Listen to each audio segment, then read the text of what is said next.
Aswadi Bola Ahmed but we did it when it was called for people to say Oyamande will stand. Who stood firm? I said Oyamande will stand. And to the glory of God, who stood.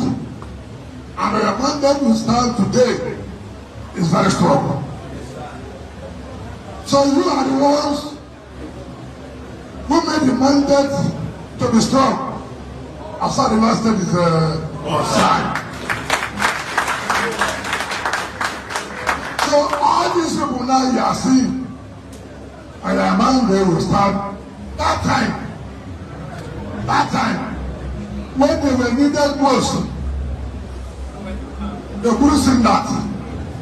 They couldn't come out to say, first for Ahmed Bola Tinubu. Now that you stood and voted for him, and River State won, I tell you, all your struggle will not go in vain. Amen. All your struggle will not go in vain. So we have come to let you know that still be strong. Nigerians know us. When we take a decision, we have taken a decision. We don't take decision based on what people have seen.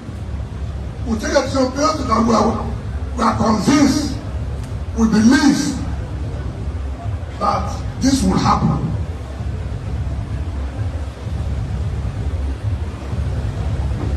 You stood firm even when you are not in power.